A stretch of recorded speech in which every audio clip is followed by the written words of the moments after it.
روزے کی اس ٹریننگ کا ایک اہم مقصد انسان کے اندر صبر پیدا کرنا ہے، برداشت پیدا کرنا ہے، حوصلہ پیدا کرنا ہے، ٹھہراؤ پیدا کرنا ہے، ضبط نفس پیدا کرنا ہے، کنٹرول پیدا کرنا ہے۔ اس صفت کا تو روزے کے ساتھ اتنا گہرا تعلق ہے کہ بعض احادیث میں الصادق المصدوق فداہ ابی و امی، میرے ماں باپ ہم پہ قربان جائیں، خود آپ علیہ السلام نے رمضان کے مہینے کو صبر کا مہینہ قرار دیا۔ ایکو پلیٹن صاف آواز ہے، ریپیٹیشن نواز۔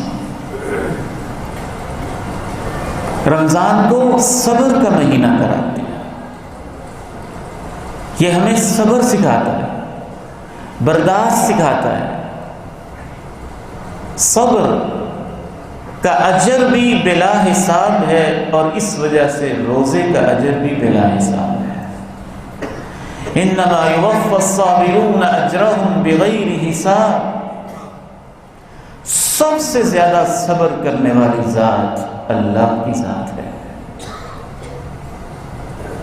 سب سے عظیم بھی وہ ہے، سب سے اعلیٰ بھی وہ ہے، سب سے برتر بھی وہ ہے۔ قدرتیں بھی اس کے پاس ہیں، طاقتیں بھی اس کے پاس ہیں، انتقام بھی لے سکتا ہے، بدلے بھی لے سکتا ہے، پوری کی پوری بستیوں کو تہو بالا بھی کر سکتا ہے، آسمان کو شق کر سکتا ہے، پہاڑوں کو ریزہ ریزہ کر سکتا ہے، زمین کے سینے کو چیر سکتا ہے۔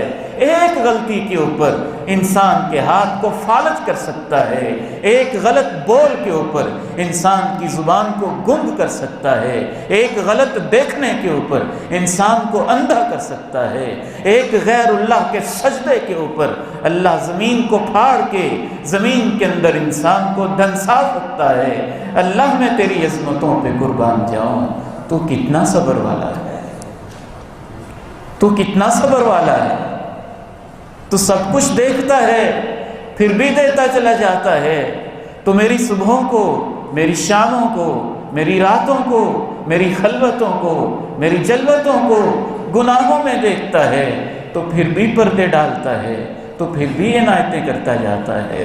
ہم بغاوتیں کرتے ہیں تو رحمتیں نازل کرتا ہے۔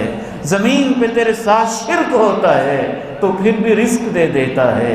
اللہ کے پیارے نبی فرماتے ہیں لا احد اصبر على اذى من اللہ يسمع يدعى له الولد ويشرك به ثم هو يدفع عنهم ويعافيهم ويرزقهم۔ اللہ کے پیارے نبی فرماتے ہیں اللہ سے بڑھ کے صبر والا کوئی نہیں ہے۔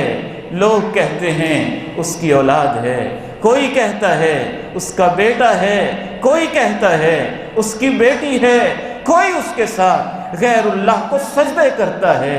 وہ کتنا صبر والا ہے، پھر بھی سب کو رزق بھی دیتا ہے، زندگی بھی دیتا ہے، سب کی حفاظت بھی کرتا ہے۔